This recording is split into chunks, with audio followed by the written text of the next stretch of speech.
Today is Thursday, July 8, 2021. Coming up on Roland Martin Unfiltered, the civil rights group still meeting with President Joe Biden at the White House, focused on voting. Vice President Kamala Harris was at a forum sponsored by the Democratic National Committee at Howard University. While they were in D.C., Black Voters Matter, they were in Texas holding their news conference, ready to fight Republicans in Texas against their voter suppression bill. We'll talk with Cliff Albright, co-founder of Black Voters Matter. Also today, the Crown Act, the people who are behind the Crown Act, advocating for it, they actually released a mural here in the nation's capital. We'll show you, talk with the artists, as well as folks who are advocating for the Crown Act to become national law.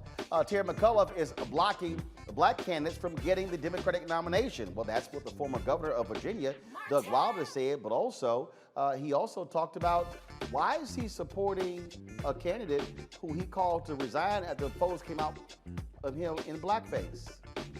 In Michigan, a school district said no racial bias was found as an employee cut a child's hair. Also, we have an update on the story we gave you yesterday about the assassination of Haitian President Jovenel Moise. And the cast of the Stars series Run the World was going to join us. Plus, today's Essence throwback, Bishop T.D. as well as businesswoman Sheila Johnson. Folks, it's time to bring the funk. I'm Roland Martin Unfiltered. Let's go. He's got it. Whatever the biz, he's on it.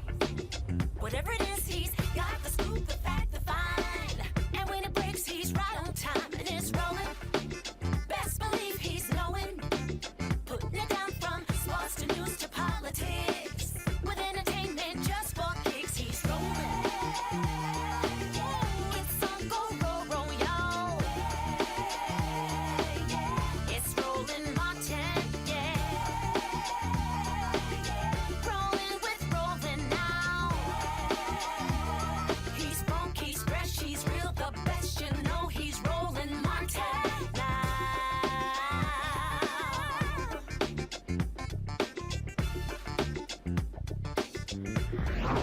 Martin. In Georgia, a federal judge is refusing to block parts of Georgia's new voting restrictions.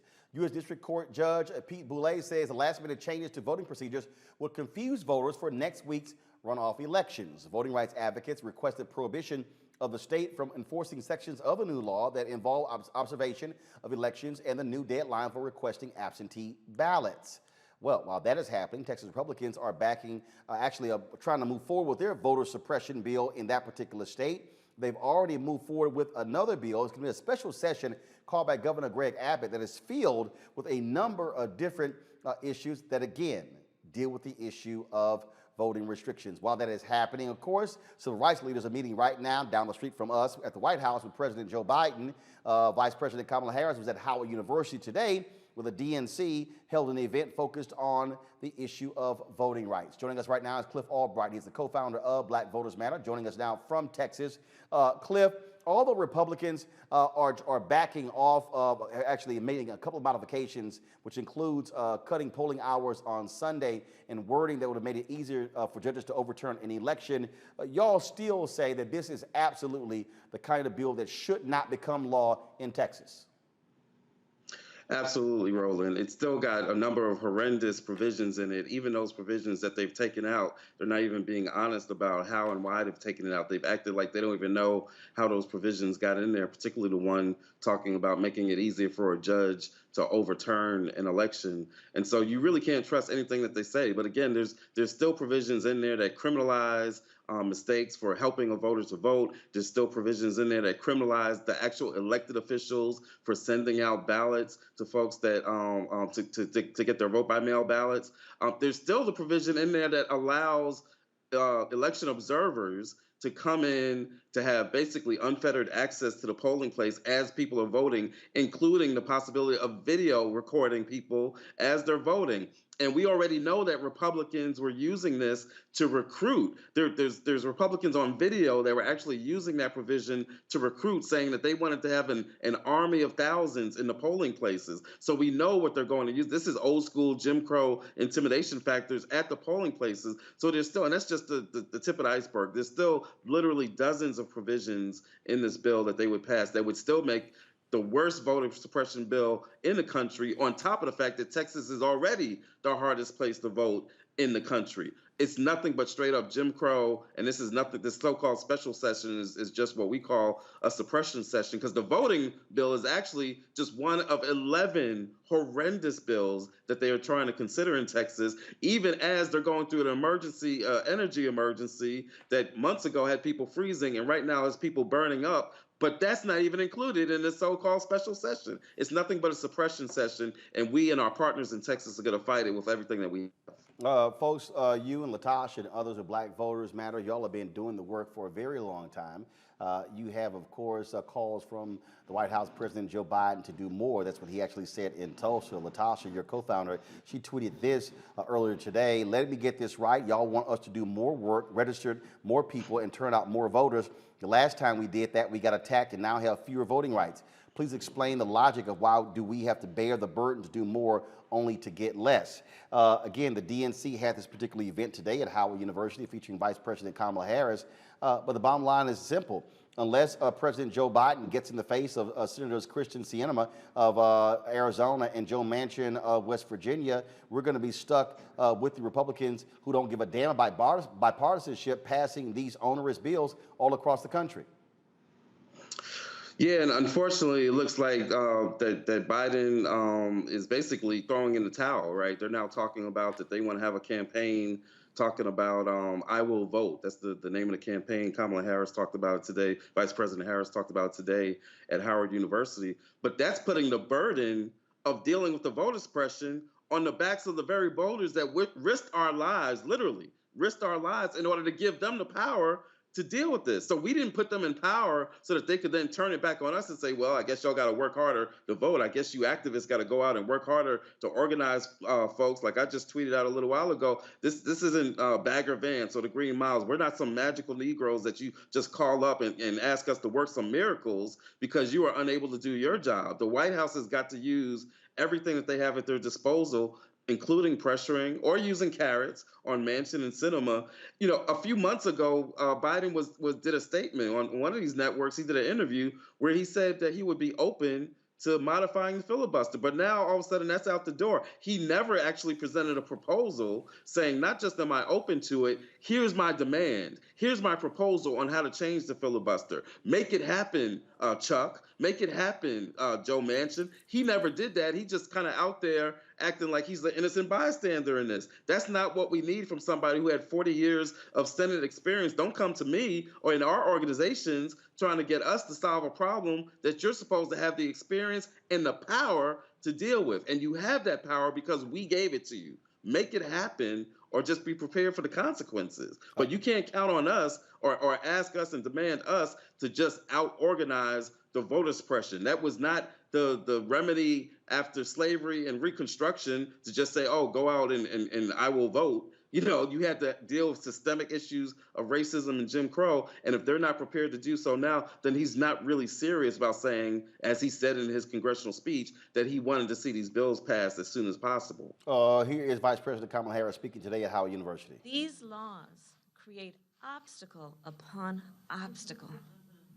These laws make it harder for you to vote because they don't want you to vote.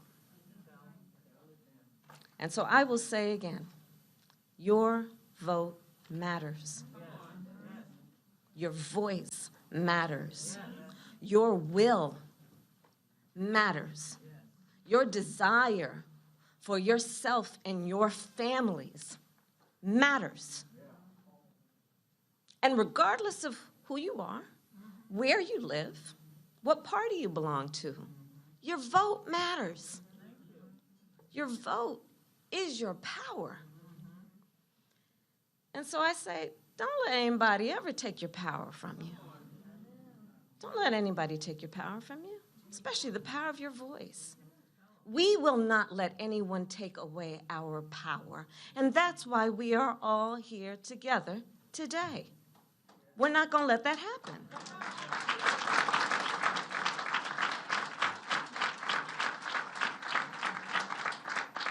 And so we need to fight back. So, Cliff, the question is, what's the fight back part? Right. I mean, I don't need that from the vice president of the United States. Like that's, my auntie or somebody, on the street can say that to, the folks that we're trying to get registered and mobilized, saying, don't let them take your vote from them. We're going to fight this. That's cool for like our organizers on the street or the neighborhood mama who's trying to organize the community. That's not what I need from the vice president. That's not what I need from the president. You've actually got the power to stop them from taking our votes. I don't need a pep talk, and I'm only mentioning Kamala Harris because the clip was of her. But at the end of the day, this falls on Joe Biden. This falls on the president. He's got to use everything that he has at his disposal to make this happen. Or else we just gotta, we may just have to come to a conclusion and just say the quiet part out loud. Maybe he just doesn't really mean it when he says he cares about voting rights and he wants to see these bills passed. You can't say, I want to see the voting rights bills passed as soon as possible, and then put an asterisk at the end of it saying, but I don't want to see it if that means that we need to modify the filibuster or end the filibuster because I'm not that committed. Like that's not the asterisk that was at the end of his sentence in his speech, but that's what they're demonstrating by their actions. We don't need a pep talk from them. We don't even necessarily need the $25 million, which is really literally a drop in the bucket. Like I know that sounds like a lot of money, but in terms of like organizing electoral campaigns across the state in the face of voter suppression, that's not a lot of money. We don't need the pep talk and we don't need the allowance money. We need them to use the power that we gave them to actually block the voter suppression, pass the bills, expand the court if you need to, which they ultimately will, but to use the power that we've given them to actually get things done. The meeting that's going on at the White House right now with President Joe Biden. He's meeting with a number of civil rights groups, National Action Network, National Urban League, National Council of Negro Women. He's also meeting with Leadership Conference on Civil and Human Rights, NAACP. A number of this were y'all. So this is the photo of the folks who are meeting. Were y'all invited? Was Black Voters Matter? I mean, y'all have been on the ground with the direct action. Were y'all invited to today's meeting? No, we weren't invited to today's meeting. My understanding is that, that he made a commitment when he was running or after inauguration that he would meet with the legacy organizations. And so, he's got some of our oldest existing organizations that he's been meeting with. We didn't get that invite. If we did, I would have told him the same thing I just said right here on your show just a couple of minutes ago. And be clear, those are organizations that we work with a lot. At least half of those were organizations that were partners with us in the Freedom Ride that we just did, going through 9 days, 10 states, including DC, where we had a national rally. And many of those organizations, the Legal Defense Fund and National Coalition on Black Civic Participation, are partners of ours. So, we're glad that they have his ear. But we need him to not just have a listening session, to not just have a photo op. We need him to commit to doing what he promised. He gave a speech, was it his inauguration or his acceptance speech? He said to Black folks, you've had my back, now I'm gonna have yours. And again, I guess when he said he would have our backs, that wasn't including if it meant that they had to modify or end the filibuster in order for us to have the voting rights that we've been demanding ever since they gutted the Voting Rights Act 8 years ago, and then they re-gutted it. They expanded the wounds that they gave, the Supreme Court did just last week. These are not normal times that we're in. This is literally a historic attack on voting rights, and he has not lived up to the moment. He needs to have a LBJ moment where he digs into this, but instead what he's having is a Rutherford B. Hayes moment. For those who don't know the history, that's the president who basically ended Reconstruction, removed the federal troops from the South, and basically told the white racists in the South that they could go on and do whatever they want. It feels like he's having that kind of a moment instead of the moment that we need him to have, which is the dig in and the fight for us. And like he said, his words, to have our backs the way that we had his. All Epic right. Failure. Cliff Albright, co-founder of Black Voters Matter. We sure appreciate it. Thanks a lot. Thanks, Roland. All right, let's go to our panel right now. Joining us every Thursday, Dr. Greg Carr, Department of African American Studies at Howard University. Glad to have him here. Also, we have Reese Colbert, Black Women Views, and we also have Faraji Muhammad, radio and TV host. All right, let's get right to it. Greg, we keep talking about voting. We got elections coming up. You got 2022. We see what happened there. The Georgia law impacts local races going on as well. Black activists are saying, White House, we got to see results. Again, this whole idea of just, we're just going to accept this. What are you actually going to do? Your thoughts on that, and what President Biden needs to do. Should he be going on the road, taking this issue directly to various places? The Supreme Court decision came down, did the Arizona case. Will he go to Arizona and speak there? Will he go to Texas? And while they are in session, rallying Democrats there when it comes to this issue as well? Well, thank you, Roland. I would say we have to remember just a couple of very basic things. Number one, nothing changes in society except from the people out. So that's number one. So what Cliff and Latosha are doing, and all of the hundreds of thousands of people who have organized, we have to keep that up and intensify it. Old shovel mouth Greg Abbott, who is basically kicking off his presidential campaign today with this special session of the legislature. And as you say, your family, my family there in Harris County and Houston, they're not addressing, they don't even have, as Cliff said, they don't have anything dealing with the energy crisis they have down there, because this is designed for Abbott to shore up his bona fide white nationalist credentials, because his corn-pone brother in Florida, the governor of Florida, has been able to get his 5 o'clock shadow bills passed with his Klan adjacent agenda. So they're positioning for 2024.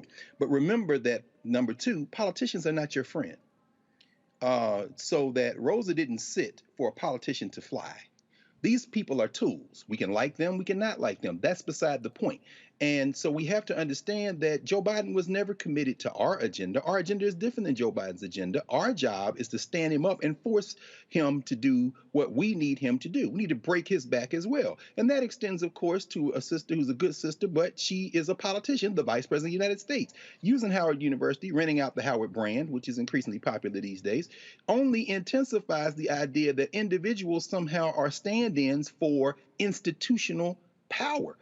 We have to continue to organize. Finally, the Georgia case is very interesting, because when you look at the Coalition of Good Governance, a right-wing crew out of Colorado, the thing that they went to court to ask this Trump-appointed judge, district judge in the Georgia district, J.P. Boulay, to stop, are actually things that would make it even worse. They want to take pictures of your ballot while you're voting. They want to get up close on those people to see how they're voting, all this kind of thing. The judge said it's too close to the election to overturn.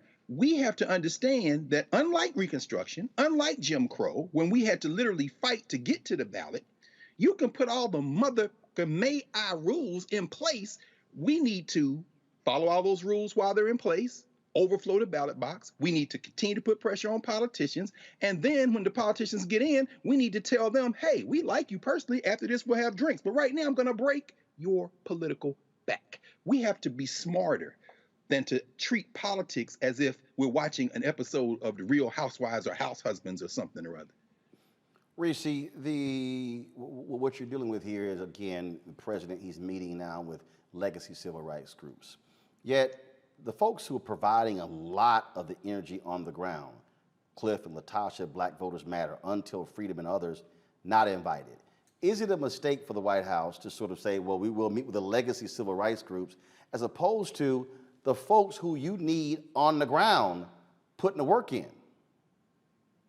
I mean, I don't understand how an organization like Black Voters Matter was excluded. I do know that Latasha Brown tweeted about Vice President Kamala Harris reaching out to her shortly after Vice President Harris was announced as taking over for the Voting Rights Initiative on behalf of the Biden administration. So I don't know who is particularly responsible for the guest list.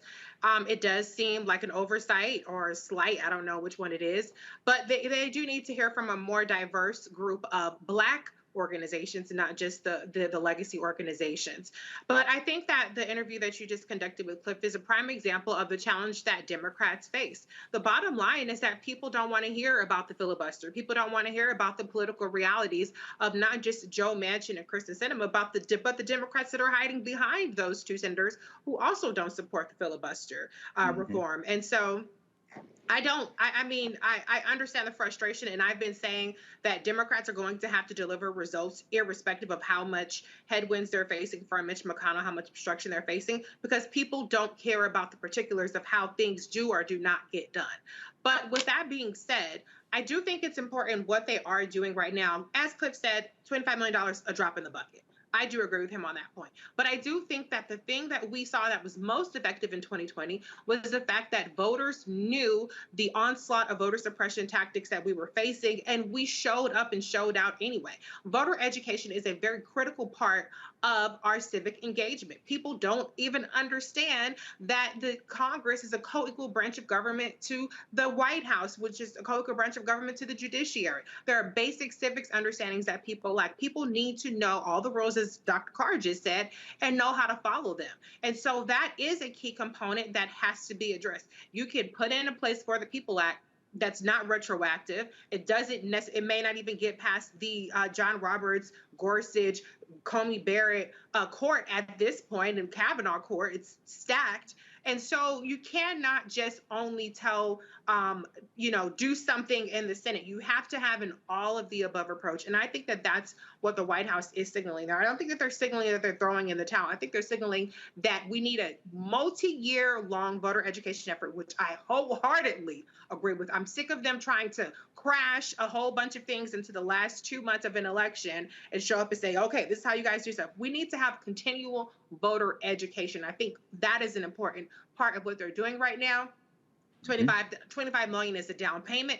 Yes, this is photo ops. Yes, this is some political theater, but that's what you do when you're the president and the vice president. You use your bully pull point to force the narrative, to get the media to pay attention, to get folks to pay attention to something that they might not otherwise be that tuned into. So I understand the complaints. I understand the frustration, but I don't discount what they're doing right now, because it has to be a part of the toolbox that they use. Because at the end of the day, the last thing I'll say is the states have the ability to set the laws as they see fit. And that's what we're seeing. And we're seeing the judges and the judiciary back them up on that. And so there's only so much that you can do at the federal level.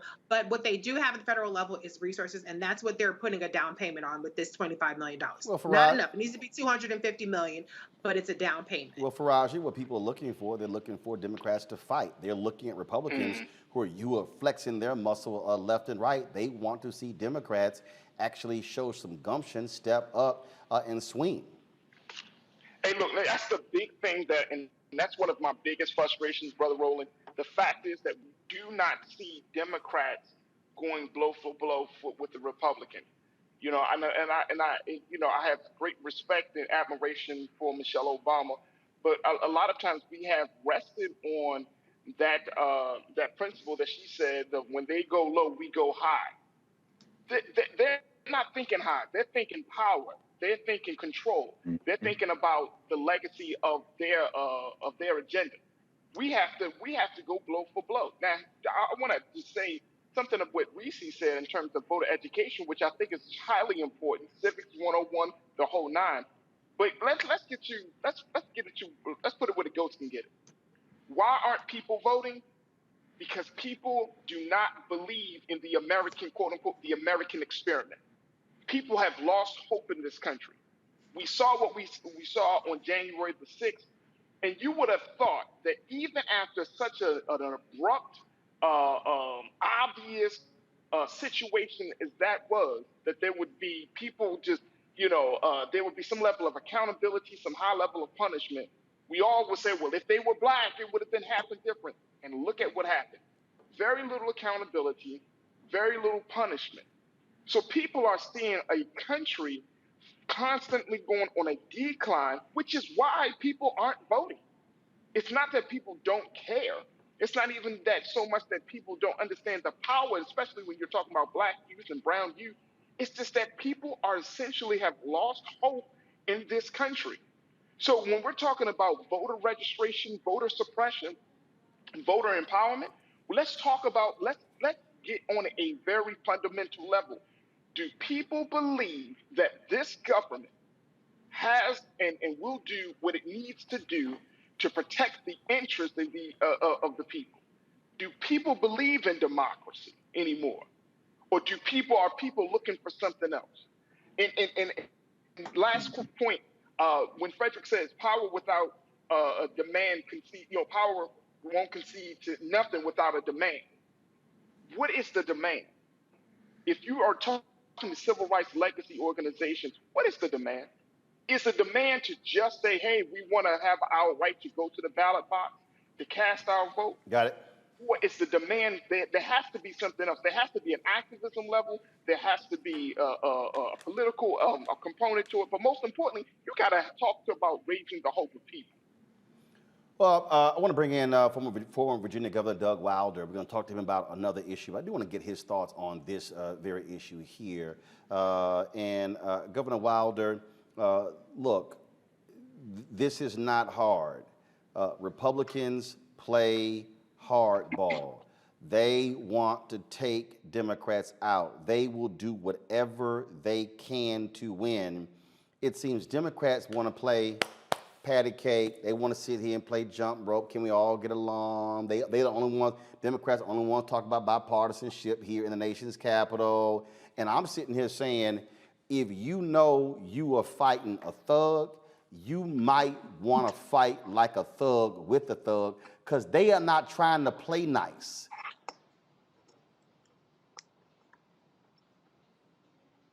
Governor, can you hear me? Yes, I can hear you. I want to get your thoughts on what You didn't ask me any questions. No, well, I want you to respond to that. I mean, what would you tell President Biden that he needs to do, and what would you tell Democratic leaders, Nancy Pelosi and Chuck Schumer, in terms of how they should be responding with a sense of urgency when it comes to voting rights and the assault on voting rights in this country? Well, first of all, it's good to talk with you again, Roland, but I've listened to some of the commentary that has been going on before. You don't have to tell somebody that you have their number when you have it. In other words, if you cannot be but for me, then I shouldn't have to argue with you or fuss with you about anything. If your record shows you've done nothing for me, then why should I look for it? And so it's one thing to have what we see going on as it relates to the president, the people who are very concerned with immigration and who comes in and who comes out, and arguing about the 1619 project as to, well, did she really mean what she said in terms of what happened? The effects of the COVID on those people who were already affected at the bottom rung of the ladder. And so I've never believed in arguing with anybody. If you are not doing what I want you to do, I'm going to do all I can to get rid of you, to vote you out of office. There's no need to argue. There's no need to fuss. Now, the next guy might be just as bad. Vote him out. And so don't think these people are not made aware. They know who they're dealing with. They know what they're dealing with. Just look what the current governor of Virginia is doing with reference to blackface. He withdrew the apology, didn't he? Oh, no, he apologized. Oh, did he? Then you got the former governor who now says he's going to bring bold leadership. Well, in bringing that bold leadership, is he saying what we have now is not? And then the first person he kicked out of the box was Justin Fairfax, the lieutenant governor, because McCall says he had credible evidence. Has he produced that evidence? No. He chose to run against and oppose people of color, 2 black women. And to that extent, he's running with the same man who was in blackface, Mark Herring. And so when that's taking place right here, 100 miles from the nation's capital, where are the voices speaking out against that, Roland? Have you heard them? Have not heard it, and for folks to understand what the governor is speaking of, when the Mark Herring, first of all, when the blackface controversy came out involving Governor Ralph Northam, there were calls for him to resign. The call came from McAuliffe, the first person. Right, Governor Terry McAuliffe. Then, of course, when it appeared as if on a Sunday that he was going to be stepping down, all of a sudden a story came out alleging sexual harassment or sexual assault against Lieutenant Governor Justin Fairfax. Then, literally within minutes, I'm talking about within 2 or 3 minutes of that story dropping, Governor Terry McAuliffe calls for the resignation of Justin Fairfax. What then happens? Then they found out there was a blackface controversy involving the Attorney General, Mark Herring. Well, who had called for Northam's resignation himself. right. So what then happens is, when that then happens, now Democrats in Virginia are like, well, wait a minute, okay? You got blackface for the governor, you got sexual assault allegation against the lieutenant governor, blackface with Attorney General. Nothing actually happened there, but here is what's interesting. McAuliffe runs again for governor. You can only serve one term as governor in Virginia per the Constitution. Runs against Fairfax and several other candidates, including several other African Americans, critical of Fairfax. Yet now, to Governor Wilder's point, he's now rescinded his call for Herring to resign and is endorsing Herring as Attorney General. I'm sorry, I'm confused. I'm not. And that's what I wanted to get to. And I think your people on your show who preceded me in this instance need to not look too far in terms of blaming where the blame is. The blame is with leaders. Now, are you a leader because you get elected to office? No. You are elected to an office of leadership, but you have to make that difference. And where are those voices now raising what you just discussed? As far as I can see, Roland, I have not heard those voices. To the contrary, we've had black leaders saying that the black women that were running for governor should wait for the appropriate time for them to run. So this is not the time, they were saying, for them to run. And they had far more experience than Terry McAuliffe ever had, who never held an elected office when he ran. So my sound off on this is this. Nothing has changed from 1619, nothing has changed from 1607. We have never really addressed the root causes, the real causes, the separations, divided into the extent of dealing with what? Money. And when you're talking about where the dollars are spent, how they are spent, and yet, let's get to this last point that I want to make. Terry McAuliffe has no chance of winning unless there is strong turnout in what? The black community. Can't win without it. But does he worry about it? No. Why? Because obviously he takes it for granted. The primary is over. Why did you wait? Why not say this before the primary? Why not publicly force Terry McAuliffe to address this issue, force Herring in Northern to address this issue before the primary? Well, because I wasn't running. You had black people running. Why didn't they do it? Where are their voices now? You ask why I didn't do it before the primary? No, I wasn't running. But I'm doing it now. And where are their voices before or after the primary? Have you heard a single word from one of them or one of those leaders? So what it sounds to me like what you have is you got folks who don't want to tick off who they think might be the future governor again. What do they lose? Right, and not holding them accountable. So yeah. I have a post out, as you know, because you read it, Wilder Visions. I stated it all out. I haven't just started being critical. Mm-hmm. I've stopped any numbers of things from taking place. And I get people who call me from all over the country, letters from all over the world saying, thank God somebody is calling it like it is. And let me say this to you, Roland. These calls are coming not just from black people, mostly white people who are saying Virginia deserves better than this reputation. If it's bad when it was somebody else involved, it's bad now. Blackface has never been good. With Eddie Cantor, with Al Jolson, and anybody else, blackface is blackface, and it means just that. Difference, despicable, hatred, and prejudice throughout. When you raise the question, why aren't those black candidates not saying anything or actually speaking up? when it comes to, let's just say, is the Virginia NAACP? Are there other black groups in Virginia who But are? you asked me why I didn't say something. You didn't ask why those groups hadn't said anything. No. I'm asking. No, when I'm I asking. know. But let's keep it back on those candidates. Why haven't they said something? And in addition to that, there has been a diminution and almost a lessening of community involvement with the people. I'm talking about the real people. The voters, oh yes, we got to have you at election time. After that, we might invite you to a picnic, we might invite you to a party, and we might even let you come to one of our groupings until such time. And we'll even put one of y'all on a committee or something like that.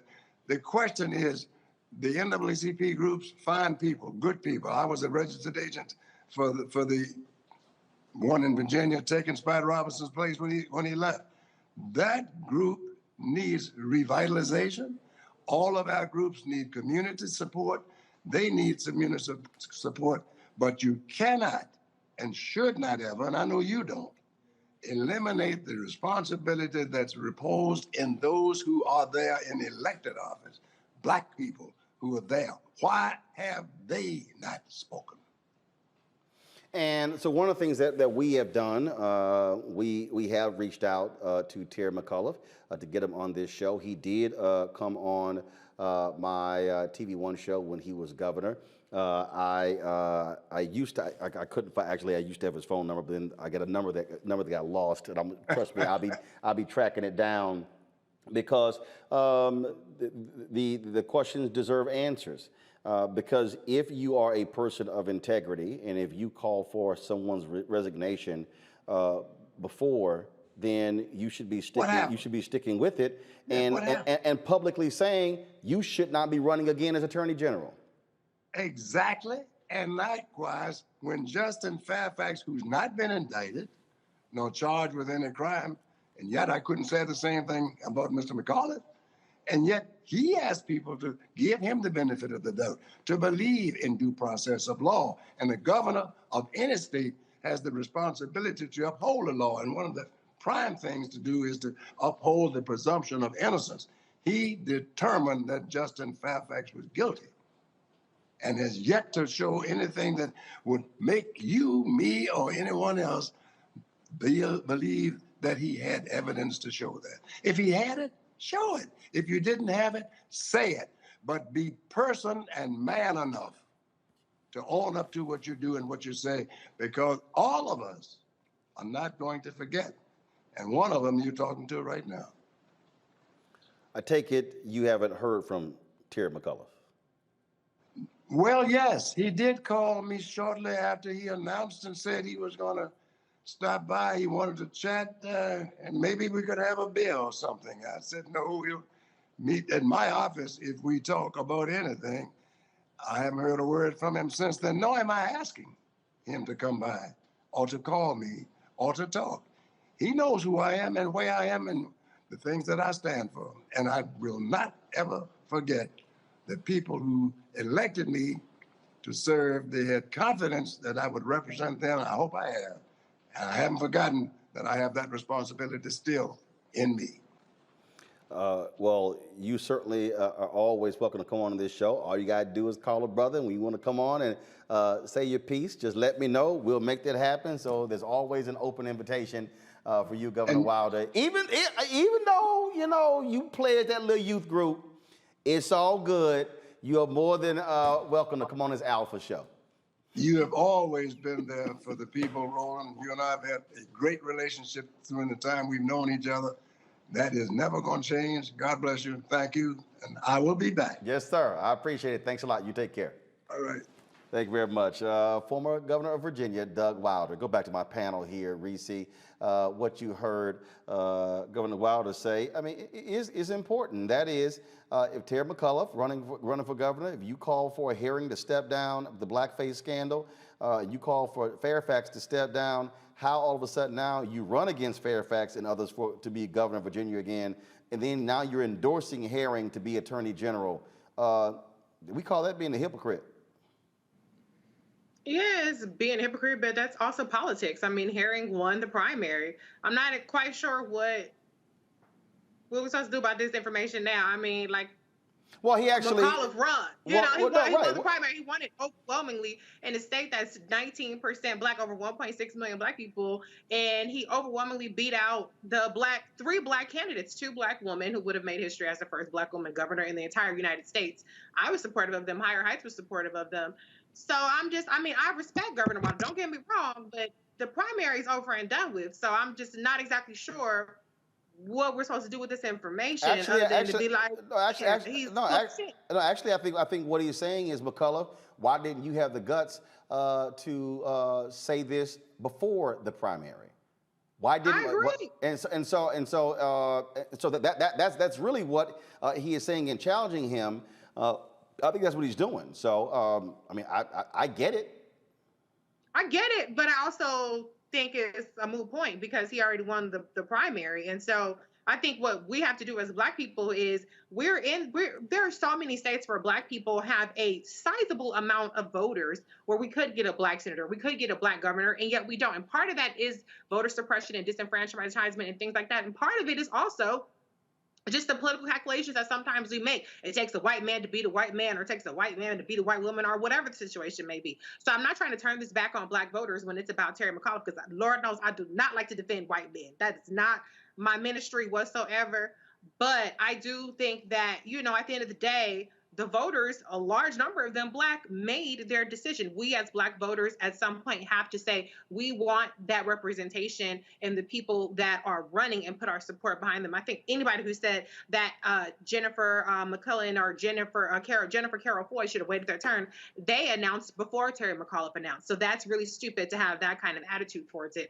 But I mean, I agree with Governor Wilder. Terry McAuliffe is a hypocrite. He's full of shit when he denounced the blackface scandals.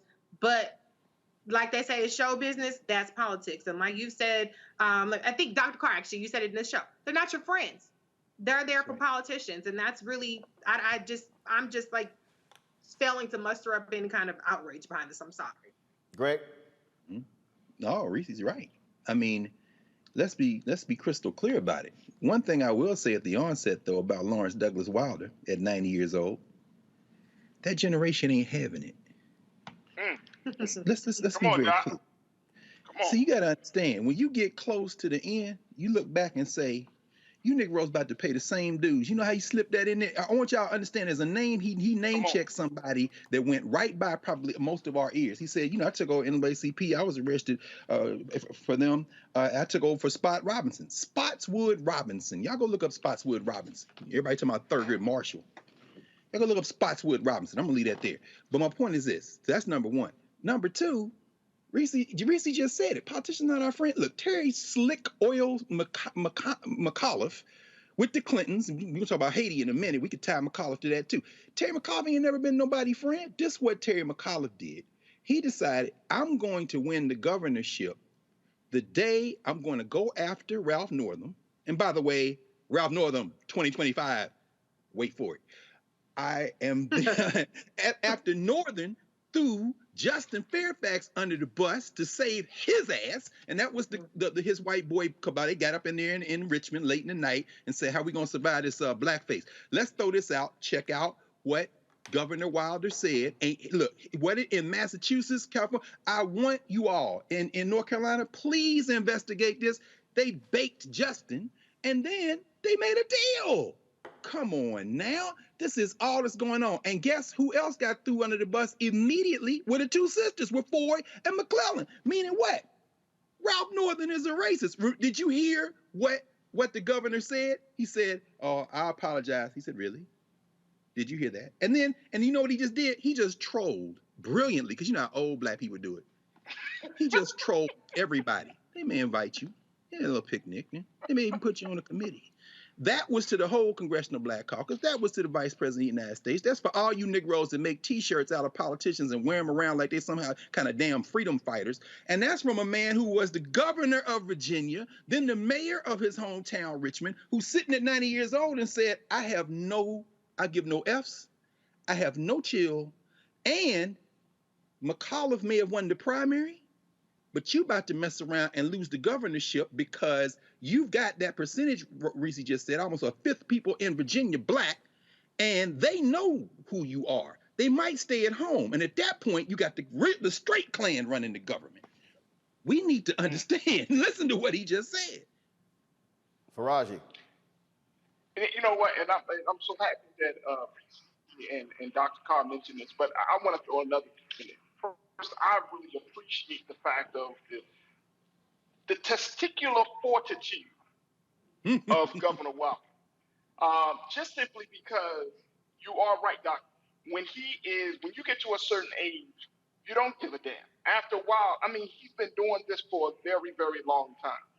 But the question that Roland pointed out that I think that we need to key in on is that he said, I didn't say anything because I'm not running.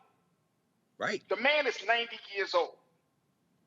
And to be able to kind of take a rest, and then those of us who have the platforms, who have the testicular fortitude, who have the vision, should be exemplifying what the Bible says, that, you know, older men and women for counsel, younger men and women for war. At this point, that is the approach that we need to take. Now, look, the narrative around voting, the narrative around the belief in the system, but let's look at talking about voting, because I think that's another part of this. The narrative around, hey, if you vote, you are doing some revolutionary act. Voting is akin to the basic rights of any citizen. It's like a parent getting kudos for taking care of your children. You're supposed to take care of your children. You created them. So let's not put voting in a space as like, oh, I voted, so therefore my revolutionary act is done. I'm in the street. I'm on the trenches. No, that's very basic. That's like welcome to the struggle. That may not even be a welcome to the struggle. That's like, okay, you just did your thing, what you're supposed to do as a citizen. At this point, we have to look at where is the state, and this is what I think the governor speaks to, and I think this is very important. What is the state of black leadership in this country where we don't have the balls to call out injustice? What is the state of black leadership in this country where we keep asking for crumbs when we're sitting directly at the table? We always talk about we just need a seat at the table, let's seat at the table. What the hell is on the plate if we at the table? What are we really asking for? Because you got another generation that you're going to just pass on mediocrity, pass on this kind of go along to get along mentality, and at the end of the day, what? So my children is left with carrying the burden of a 50 years with all of this intelligence, with all of the brilliance in the black community. We have to just continue the same battle 25, 30 years from now of fighting for voter rights, or fighting for political leaders to just simply be decent human beings. I mean, I'm trying to understand here, but Roland, Dr. Carr, and Lucy, I'm just trying to understand all of this. It adds to why this thing of getting people engaged, getting people out to vote, getting people to believe again. This is the reason why. This is the reason why. And if you ask black folks, if you had the resources to leave this country, would you? Because at some point in time, people are just saying enough is enough. All right, folks, let's stay in Virginia, where a statue of one of America's greatest racists, Harry F. Byrd, a former governor, U.S. senator, and staunch segregationist, has been removed from Capitol Square. This is the video right here, where the statue, which was erected in 1976, was removed earlier yesterday off its pedestal and taken away on a flatbed truck. The statue will remain in storage until lawmakers determine its final disposition. Lawmakers voted to remove the statue earlier this year. Again, we talk about what happens when you take over. Republicans controlled the legislative body there in Virginia for a very long time. Now they don't have that power. Democrats are controlling, so those racist monuments are being removed and taken away. Good. All right, y'all. Got to go to break. We'll be back on Roland Martin Unfiltered. I believe that people our age have lost the ability to focus the discipline on the art of organizing. The challenges, there's so many of them and they're complex, and we need to be moving to address them. But I'm able to say, watch out, Tiffany. I know this road. That is so freaking dope.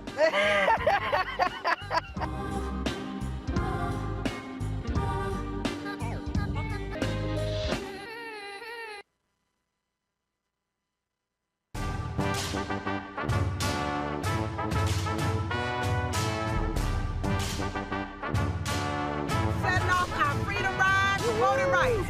So we're down in New Orleans. We're in the historic neighborhood of Tremaine.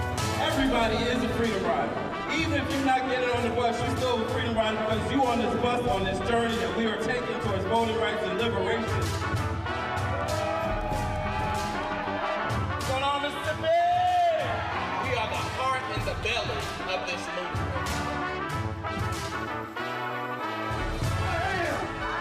A freedom rider.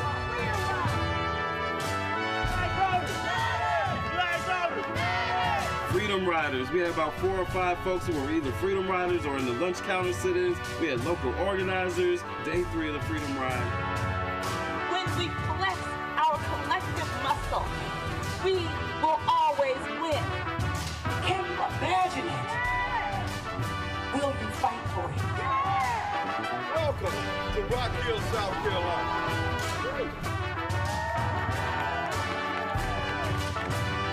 Some may run, others may crawl, but we're all trying to go in the same direction.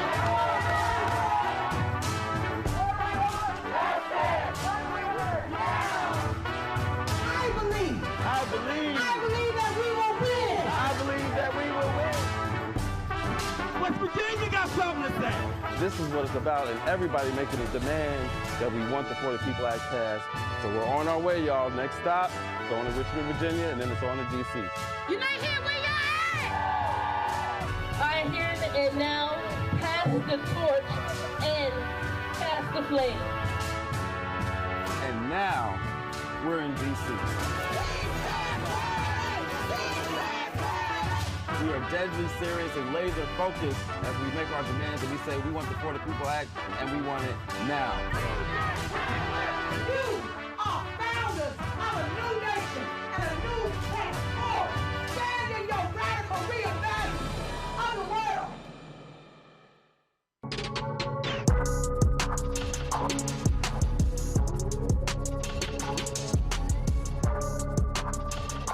Anybody and everybody here at Essence Music Festival, and although he is a bishop, passes all over the world, you do not miss a party. Well, no, I don't know about it. I don't know whether I would say that. That was a great opening line. Let's say, Okay, a praise party. Well, I have been to Essence Music Festival about 4 times, mostly speaking. I'm being honored with a humanitarian award. My daughter's come along to be with me since my wife couldn't come, and I'm glad to be here. But Bishop, what does this gathering mean? Because it really is one of the biggest events targeting African Americans anywhere in the country. Well, it celebrates African American communities from all aspects of life, not just spirituality, but music, culture, black business. It is a galvanizing point for the black community, and I think it's very, very important that we support one another.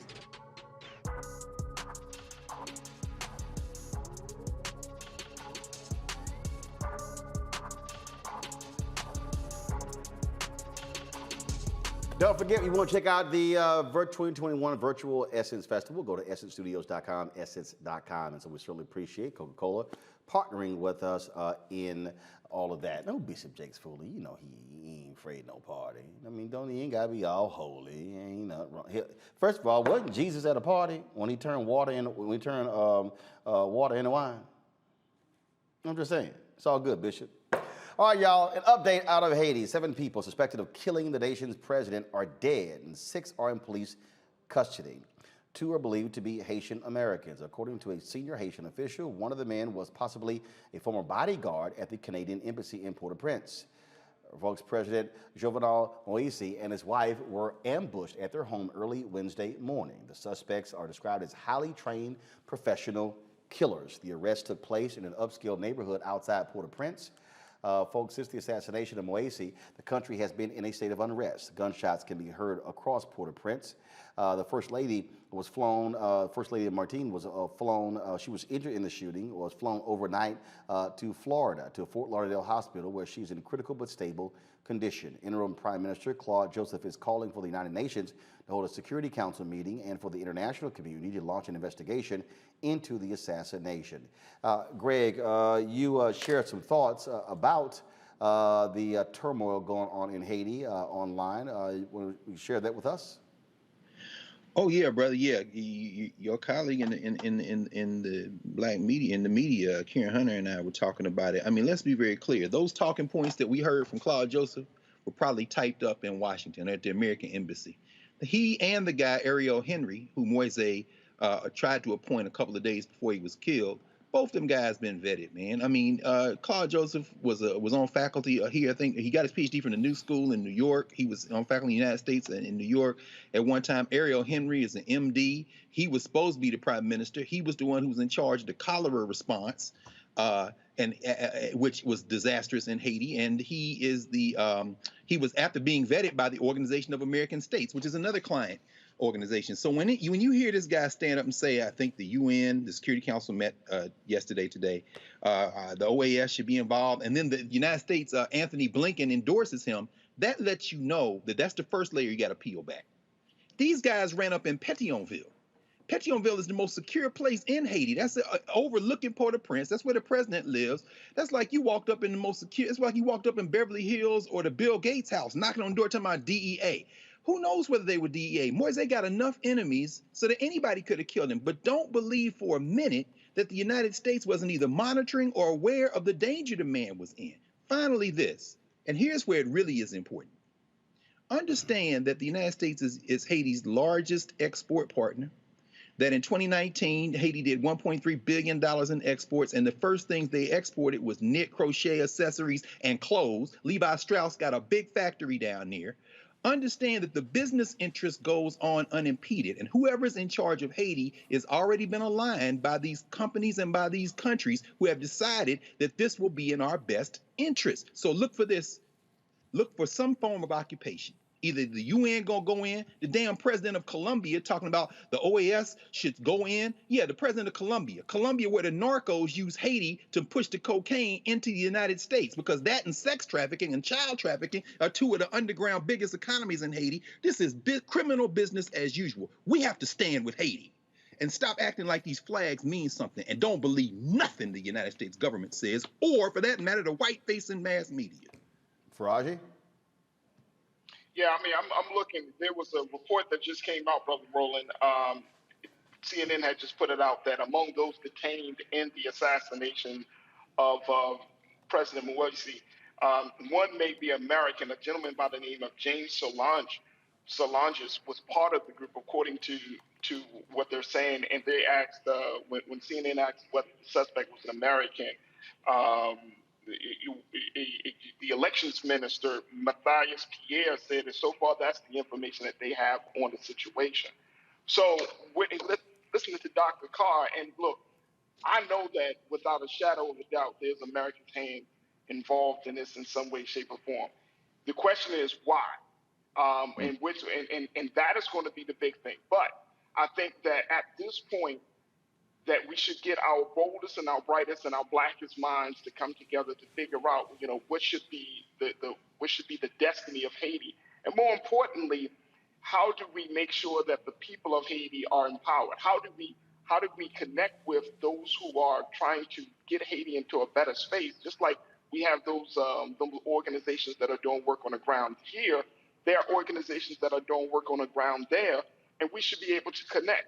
We should be able to empower the people, because as all of these, as this tragic event has happened and all of these political, dynamics are continue to unfold in that play here, the people are still trying to figure out what is going to be the future of their country. And so that's when we can do our part. And I think that we have to expand our thinking. And I mentioned this the other day too, Brother Roland, of course. We got to really expand our thinking that my Haitian brother down in that part of the world, he's my brother, even though I might be here in America, in the States, that's my brother. And so what happens to him affects me, and what happens to me should affect him. But we have to generate and cultivate that type of love, that type of concern, so we can provide that type of support when moments like this happen. Reese, this here is a photo from the Associated Press of the suspects who were arrested there in Haiti. One of the former officials in Haiti is saying this is flat out a contract hit on the president of this country.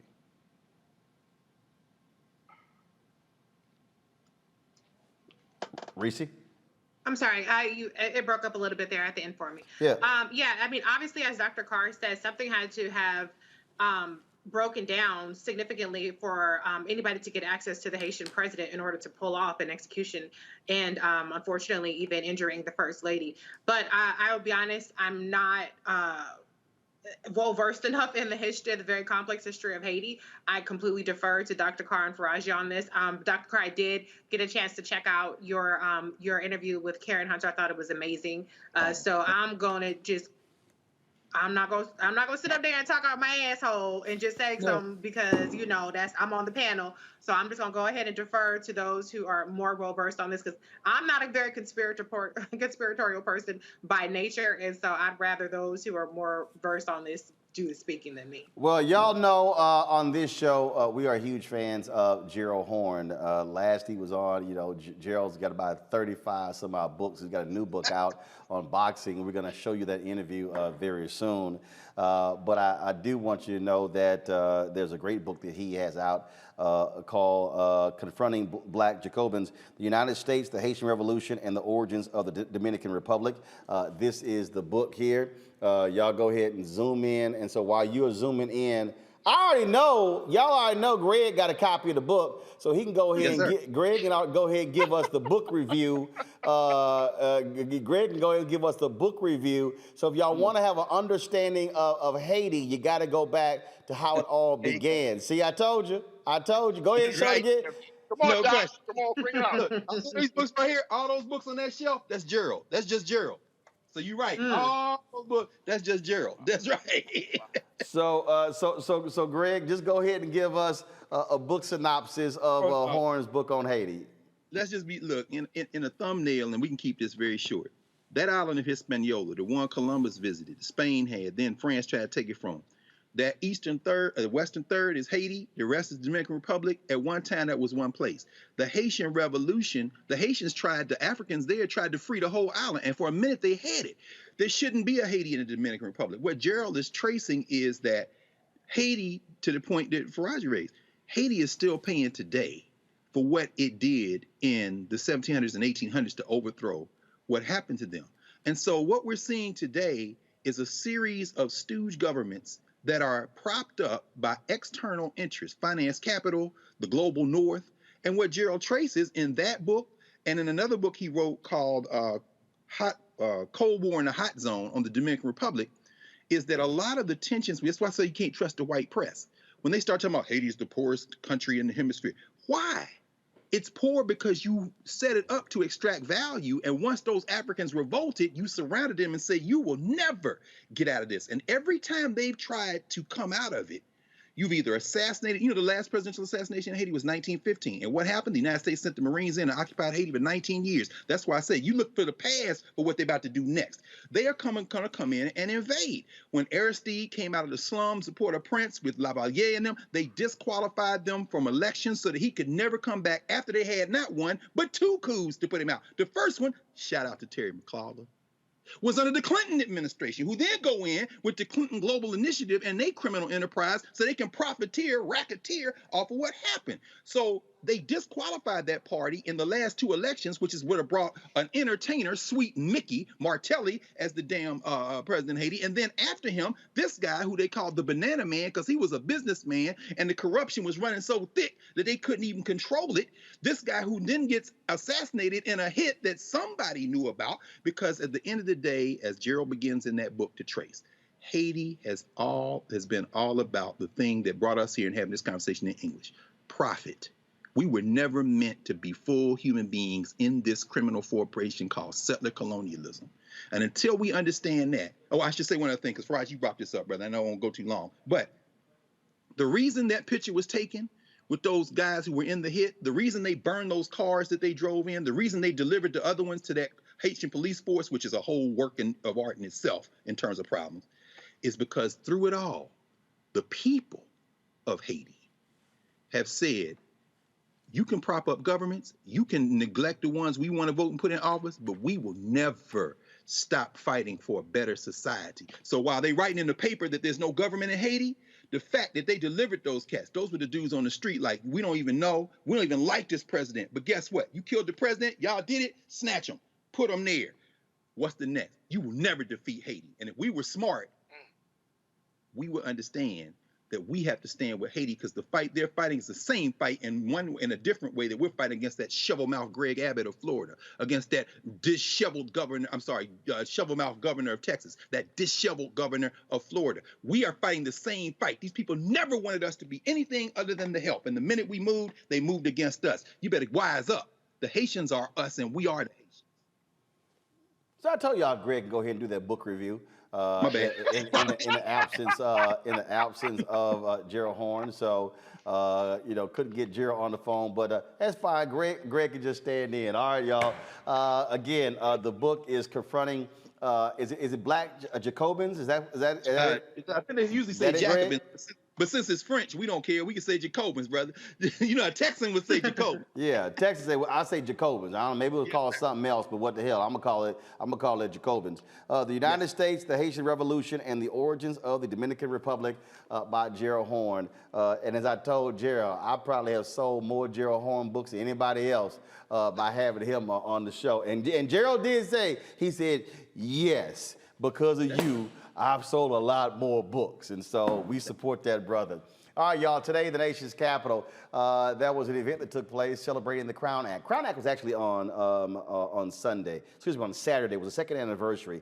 The folks, the Dove has really been a big supporter of that. The Joy Collective, a black-owned firm here in the DMV, they've been working with them on that. And so what you'll see here is, go to my computer, please. And so they're trying to actually get the Crown Act passed on the federal level, but also on these various state levels. And so we're out there for the unveiling of this mural. There are a number of murals that they actually have all around Washington, D.C.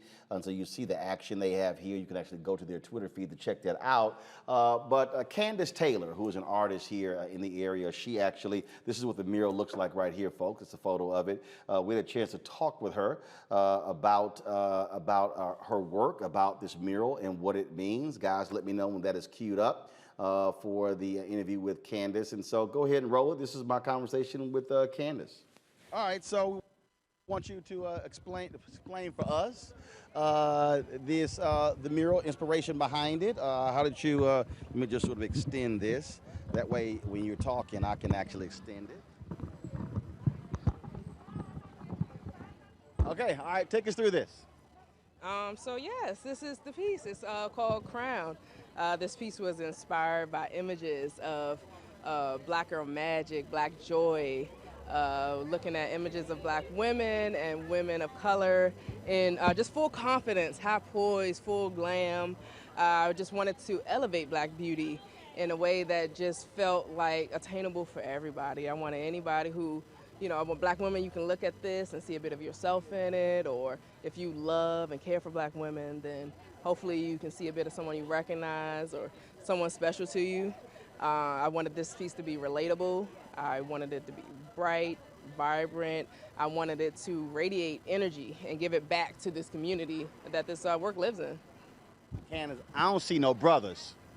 Yeah, it ain't no brothers on this one, but the next one can certainly be about the brothers. Yes, but even looking at this, I was definitely looking at images. Y'all hear her say? She said the next one will be the brothers. So she's like, what she's really saying is, let me get a second contract. I know. Hey, that's it. You're right. Absolutely. Yes, let's do it again. This time all about the brothers, natural hair. We can do beards and all of that stuff. Let's go. I'm with it. Now, what you also did here was, so walk us through, because you also focused on, I can easily tell, the different shades of Black. Yeah, absolutely. So I wanted to show like that spectrum. So, we come in light shades, we come in darker shades. Our shades are riches and reds and blues and yellows. And so I wanted to use tones to basically speak to that variety and just speak to like that spectrum that we can fall in, so that anybody looking at it can find a bit of themselves somewhere in there. I didn't want it to be singularly focused, and so that's hopefully, yeah. I'm glad that's coming across. That's awesome. Well, no, it's easy. You can tell. Yeah. Right over here. I mean, again, you got your light skinned sister over here. And then Yes. again, you got all the different shades. So how many murals have you done? Murals? Oh man, I don't even know. Like 7, 8. Not. Yeah. All in DC? No, not all in DC. Majority are, yes, in DC. And sometimes it's a mural on the wall. Sometimes it's like a large-scale canvas or some boards or something that then gets mounted onto something. So murals can come in different types of forms. All right, how long did this take you? This took about a week. Fighting the weather. It was hot. It was a heat wave, and then it was raining. It was some summer storms. This ain't hot. I'm from Texas. This ain't hot. Well, it was hot then. I was out here sweating. It was, when that sun is just beating down on you, and all you're doing is this. It was pretty warm. So when painting a mural this size, is it just you, or do you have someone helping you? No, it's not just me. I have my business partner with Creative Junk Food. My business partner, Nabiba Lau. So he gets out here with me. And he gets the cans, and he's in it with me. And I also have my wife actually out here helping me do this installation. So. All right. And so, what type of paint do you use? What do you? I mean, so is it a certain style? Yeah, this is a combination. You want this to stay. Yeah. So this is a combination of latex and aerosol paints. Like latex for the background to get that pink up there. I want that real nice to give me a good solid surface to lay my aerosol paints on. Come behind it. Spray a nice like polyacrylic layer just to kind of give it some UV protection, and it'll last for years. Okay. All right, cool. All right, so if folks want to actually check out your work, where do they go? Yes, you can check me out online on Instagram at Eshvion or at Creative Junk Food. That's when you can. Baby, you gotta spell that first one. Eshvion, ESHVION. See, right, you got. Yes, okay, at Eshvion. Look, they don't know what that's. Do it slowly. Okay. So yes, on social media you can find me at Eshvion, ESHVION, or at Creative Junk Food. You can see some more of my work at creativejunkfood.com. And just hit me up, follow me. Okay. All right, we got it. I appreciate it. Thank you. All right, thanks a lot. Thank you. All right, folks. So, all right, y'all. We did a great interview out there with Ajoa Asamoah, but she was so vain, she wouldn't let us run the interview because she didn't have any lipstick on and makeup. Go ahead and run the interview. So she's like, no, I got to hit play, y'all. Come on. She's like, no, I got to come on the show because I didn't have any lipstick on. You put your little and I'm like, you were fine. It was all good. You looked just fine. So, yeah, we're not going to roll the interview because she said she got to come on live. Come on. Where you at? I don't believe you, Roland. What? What? What? What? Did you not think I was not going to roll a video? You know what? Because I know you, I absolutely did think that you would do exactly that. Greg Carr, I don't understand what your sister problem is. I don't know who she thinks she was talking to. Hey, man, that's one of the biggest G's in the game, brother. But the fact that you just did that, she wasn't surprised. She playing surprised. No, she's sitting here. I mean, she was like, no. I said, you can go do whatever you want to do. I said, we already got the interview. We fine. We good. We can roll. No. I ain't look right. I ain't having I ain't no lipstick. I was like, girl, you fine. No, it's hot out of here. Y'all, roll some more of the video. Go ahead, roll it. See? Roland, she's Ghanaian. How's she gonna talk about it's hot out here? Thank you. And then I told her, I said, we can have the mural in the back of the interview. Everybody can see it. No, we got it. So, all right, so let's do the interview again. Roland, I cannot believe you set me up. So first of all, one, thank you so much for having me join you. But this is why I wanted to do the interview, because I was prepared to join you all today and to be around family. So that's why I wanted to do the interview live. I don't often get to share the screen with my brother and my sister and with you. So I wanted to come on to be live with you all this evening as scheduled. And Greg, yes, I am a very proud Black star. However, in Ghana, it is dry heat, and it happened to be quite muggy today. So put that on the that's nonsense. Look, first of all, I'm born and raised in Houston. Hell, I was in Ghana in December 2019. It was humid and it was hot. And so it didn't feel like I was in the desert in California. No, problem is you're bougie. See, that's the problem. Not even Y'all close. spend too much time in air-conditioned places, and y'all can't Lord. stand the heat. But we ain't even gonna go there. Let's just go on right to the. It's dry heat in Ghana. It wasn't no damn dry heat when I was in Ghana. I was in Ghana in July 2008, and I was there in December 2019, and hell, that was heat. I can't believe you, Roland. You have to go back to Ghana with me, and then the weather will be, it'll be. So when you go to Ghana, it turns into Yes. dry heat. But when Greg, me, Reese, and Faraji go, our ass is dealing with heat and humidity. Okay, all right. That is exactly Yeah, okay, right. all right. Anyway, tell everybody what's happening with the Crown Act on the federal level. I already know because I already talked to you one time, but we can't run that interview because you ain't have no lipstick on. And so walk people through what's happening, what has happened with the Crown Act across the country. First of all, do y'all see how he does me? This is what we go through every time. But anyway, thank you again so much for having me. Where we are in terms of the federal bill, the bill has been reintroduced in both chambers of Congress. As you know, it passed during the last session under the leadership of former Congressman Cedric Richmond with support from then Congresswoman, now Madam Secretary Marcia Fudge, and Congresswomen Barbara Lee, as well as Ayanna Pressley. Senator Cory Booker introduced it during the last session. He has again introduced it during this session. And now it is Congresswoman Bonnie Watson Coleman who has reintroduced the bill. And so I am excited to be partnering with them, doing sort of the grassroots advocacy work to ensure that this bill to outlaw race-based hair discrimination actually passes and becomes law at the federal level. And the first state to actually make it law, but also here in the DMV, thanks to Will Jawando, my alpha brother who was out there, Greg, our alpha brother, they became the first county to actually pass the Crown Act, correct? That is absolutely right. So California and New York being our first two states to pass the bill. But what we have seen is that people have been supportive at the local, state, and federal level. So yes, brother, Will, my West African brother, certainly took this on and ensured that this type of hair discrimination was outlawed in Montgomery County as well, which is a critically important point.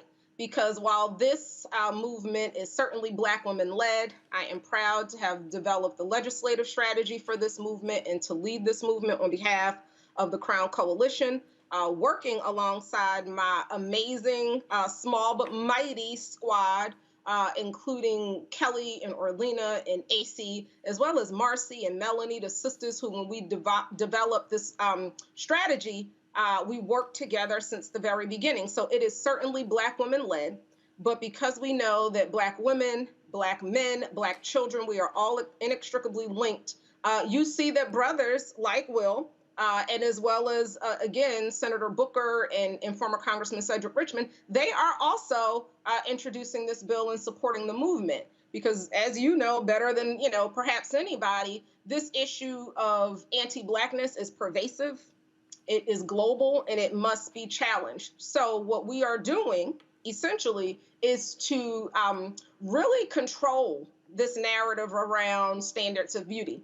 And this movement is not about judgment. This movement is about celebrating the versatility and beauty of Black hair. So whether you are natural, but your hair is blown out like mine is today, or in the twists that I had 2 weeks ago, or in the twist out that I had 4 weeks ago, we are fighting to preserve and protect the right to rock our crowns however we see fit.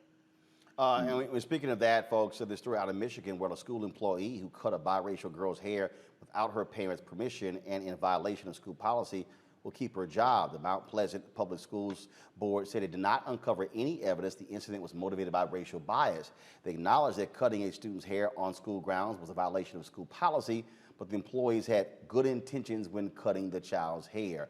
We've seen these examples before where you've even had the wrestler who had his hair cut. We have other examples as well. And so there's a constant assault on black hair in this country.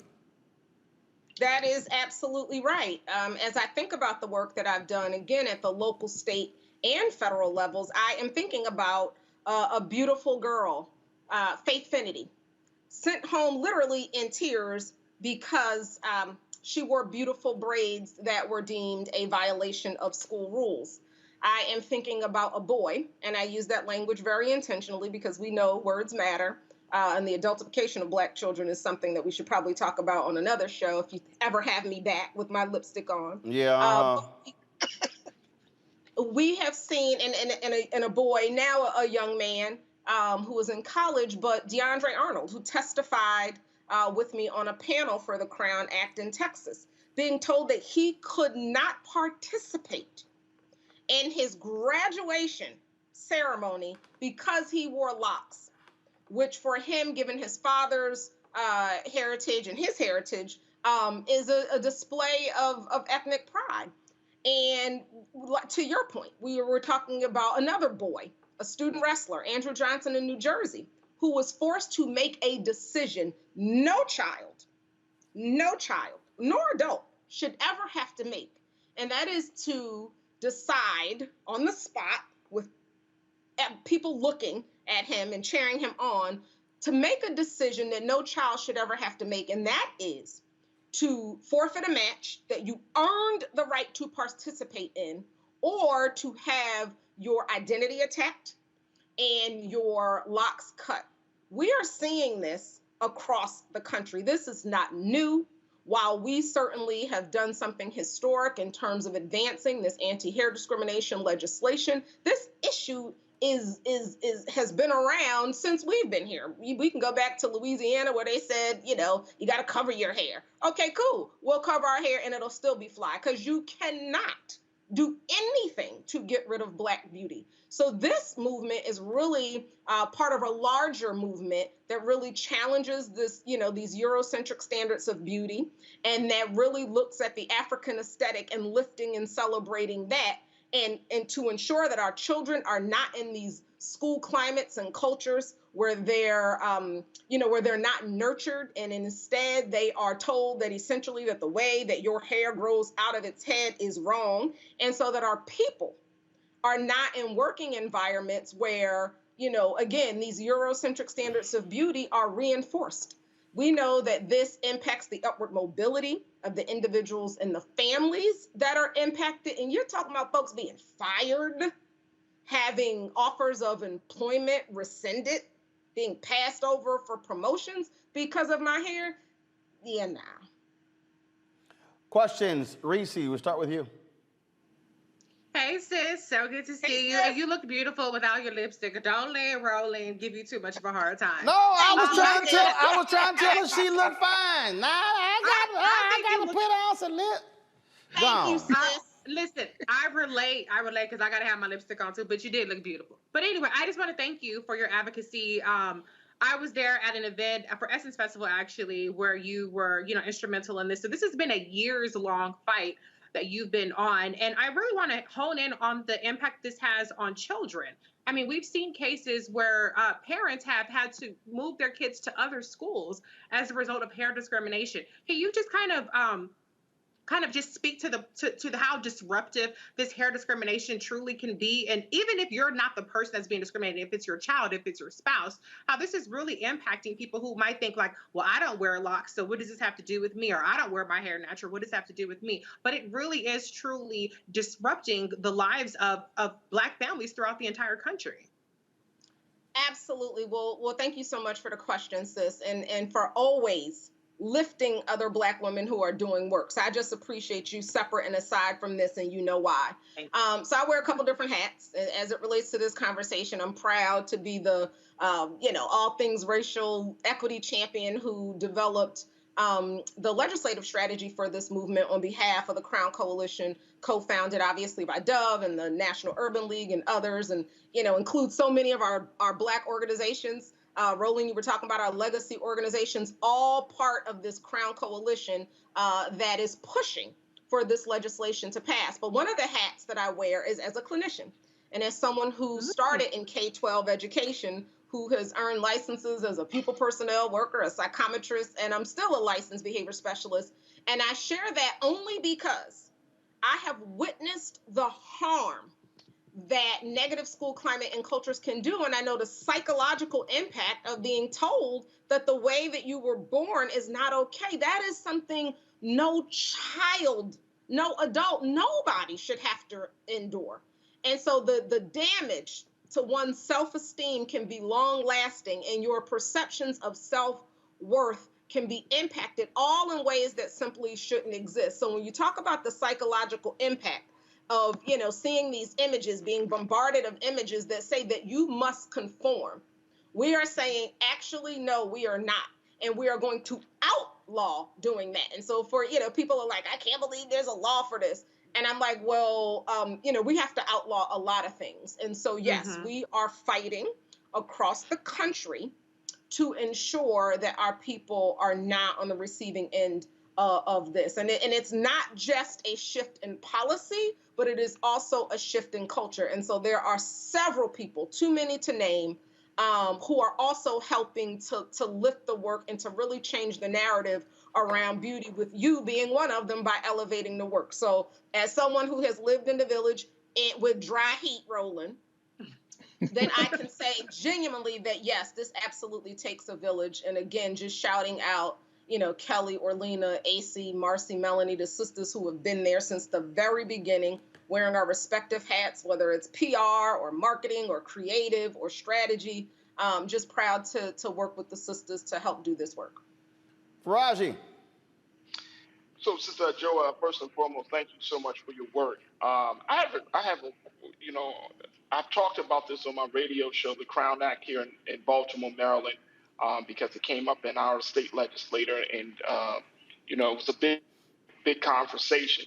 But I wanted you to kind of speak to the issue of hair discrimination among Black people, because we as a people, we still are kind of going back and forth with each other. You know, what you're speaking of from the generation perspective, and even when you're talking about including quote unquote extensions, fake hair into part of the crown. How do we have those conversations among ourselves as Black folk about the beauty, the importance, the value of keeping our crown, our hair in a certain place? Or should we not, you know, try to discourage people, discourage Black women and other folks to do things with their hair?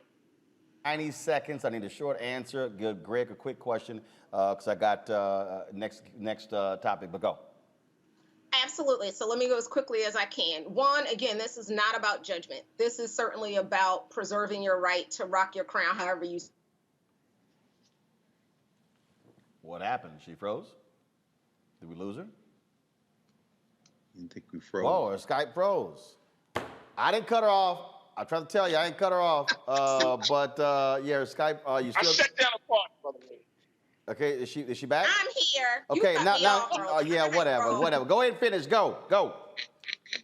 Again, not about judgment at all. This is not about telling people what to do with their hair versus, again, protecting their rights to do what it is they want to do with their hair. So I'll just put a button on this quickly because I know you have so many other, you know, important topics to talk about. We are talking about preserving the health of our hair as well.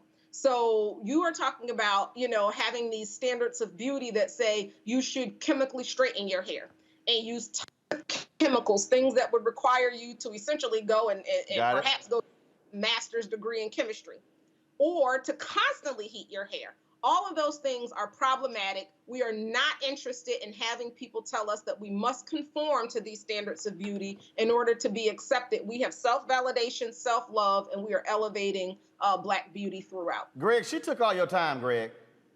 Oh, that's fine. You have to let my brother ask Greg, me. she was long-winded. Look, now all I was gonna say was, number one, I'm glad to see both of y'all in Southeast DC. This is the blackest. This is the work that's there. And so the only question I would ask, just, you know, I love you, and you led African American outreach for the Biden Harris ticket. How important is it that we get engaged in the political process so that we can have lawmakers that will make this kind of effort. I mean, say a word about that. That's what I've been talking about tonight, from Cliff in Texas all the way down to now. How important is this? You got 30 seconds. Go. Well, you talking to me. I'm talking now on my own behalf, not on behalf of any particular client or coalition, etc. Civic engagement is critically important. And as a people, we have to realize, and that's not to suggest that people don't, but that our responsibility does not start or stop with voting, and that it is also Black public opinion that must inform policy the same ways in which we have seen historically white public opinion inform public policy. So lawmakers work for us unless and or until we decide they don't. And so we must literally leverage our collective power to ensure that bills that serve our needs are passed and those that are harmful do not. All right, that's it. Okay, you go take your lipstick off now. Oh. We appreciate it. Thanks a lot. I love you, Roland, anyway. And you know all right, we alphas tolerate you deltas. We tolerate y'all. whatever. Married to one. Huh? Ooh. No, let me correct you. Remember, she married an alpha. She plays delta later. We're done. Are you Thanks married? Whatever. Thanks a bunch. I appreciate it. All Thank right, you folks. So much for having me, good brother. I appreciate it. Thanks a lot. Good luck with the, again, second anniversary of the Crown Act. All right, y'all. It's a new comedy on Stars about 4 friends who help each other deal with life as it comes. From boyfriends to husbands to careers, these 4 girlfriends not only keep it real with each other, but they are also living life to the fullest. Check out the sneak peek of Run the World. Am I in a state? Like right now or generally? I mean, are Black women in a state? Well, I'm trying to be in a state of relaxation, and you're killing my vibe. At this point, we've known each other longer than we've not known each other. Another round? Yeah, I'm gonna need to take that in stages.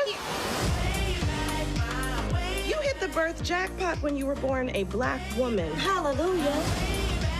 Anyone who has ever stood on the precipice of world domination has felt fear. Fear is good. Fear is fuel.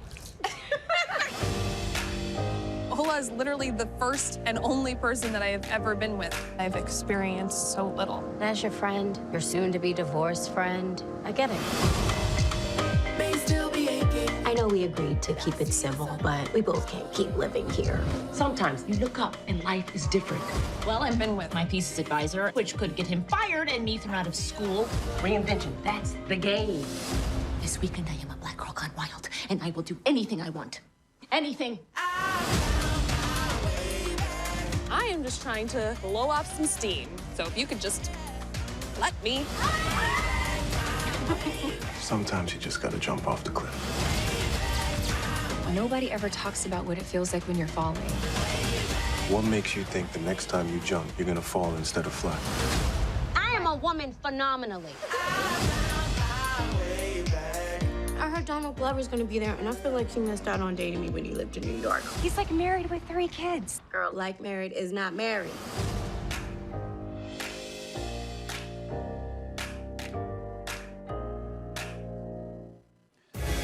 All right, folks, joining us is the cast of the show, Amber Stevens West. Amber, how you doing?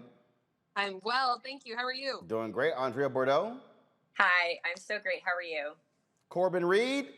Hello, I'm great. Thanks for having us. And, of course, the most ignorant one on the show, Brisha Webb. What? Snap! What's up, Roland, and your crazy, crazy self? Telling people that they can't wear lipstick. What's wrong with you? I'm going to call your wife. And do I look concerned? Now, since you want to call somebody, how about I call your new fiance? Y'all may not have heard, but somebody lost their mind and actually proposed to Brisha. Go to my computer. This is from her Instagram page, y'all. And so she is, she got the videos out. She done doctored it all together. And so it's all Doctored that. it all together. My best friend did that. Give him his props. Oh, okay, okay. All right, so yes, over the weekend, Brisha got engaged. And so for all y'all out there who believe love will never find you, there is hope. There are people crazy enough to propose to you. And so. You see how you talk about you, baby? You see how you talk? You see how you do you? What? See how you do you? Hey, bro, listen to me. I'm telling you right now. I will hook you up with a men's prayer group. I'm gonna send you Stormy O'Mardian's book, The Power of a Praying Husband. My wife got a book on daily devotions for married people. Trust me, we gonna hook you up. Cause Lord, you gonna need all the prayer dealing with Brisha. Thank you, Roland. Thank you so much to the Martin family. Thank you. But let's talk about this show. All right, so how did this show come together? How did the four of y'all get connected, get hooked up? Well, how do we start that? Like it's that's the intro to the segment. Well, so I wrote it. Lee Davenport, she's our show creator. She was inspired to write this show because she didn't see herself reflected in television and her group of girlfriends. And so she said, well, I'll do it myself. And so at the time she was living in Harlem, she had a tight group of girlfriends. And so all of our characters are based off real people. And then she got a vet to sign on board and help shepherd the show. And we came to stars, and now here we are. So any one of y'all, did y'all have y'all own real life crew like the cast of this show? 100%. 120,000%.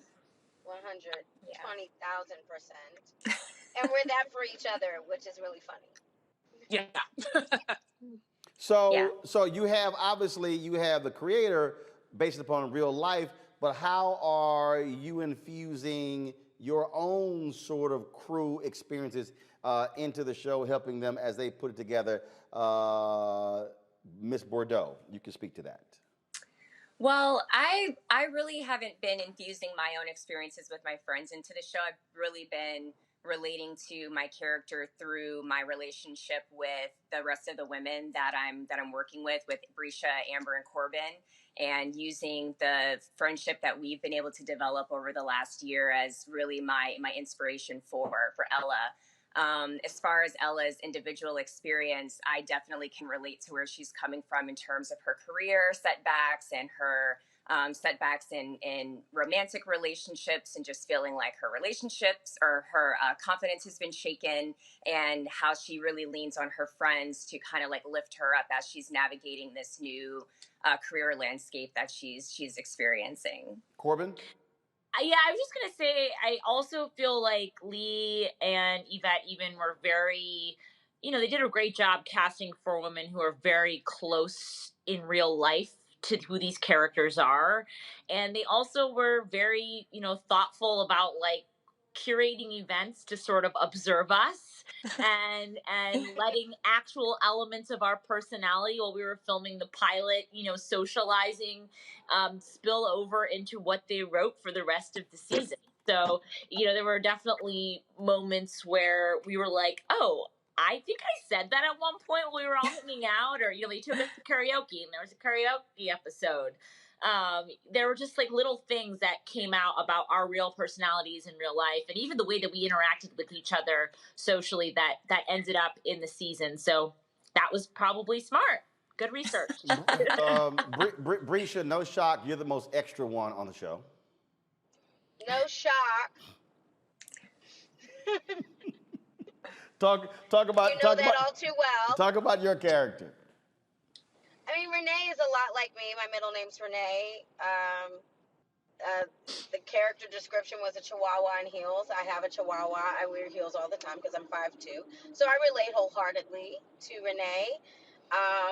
She's also a Taurus, just like me. And she has fun and she twirls through every situation in life, whether it's hardships in her marriage, things going on at work, where she doesn't feel that she's being appreciated or that she doesn't feel her power. She twirls through every situation in her Prada, Gucci, Louis Vuitton lifestyle. And she honors her friends, and she's the strong friend.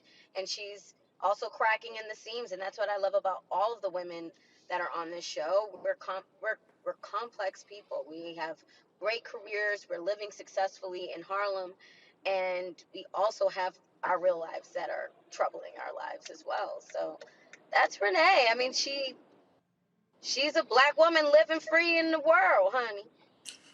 Well, I have 3 panelists. One of them was so desperate to ask y'all a question that she literally texted me, please, pretty please, can I ask the cast a question? So Reese, your begging work, so why don't you go ahead and ask your question? Okay, Roland, you putting extras on it. Thank you. He's putting extras on it, but I did make sure I said I want to get my question in. First of all, ladies, let me say I am absolutely obsessed with this show. I love it. I've been tweeting about it. You all are gorgeous. I love the fashion. I love the camaraderie that you guys have.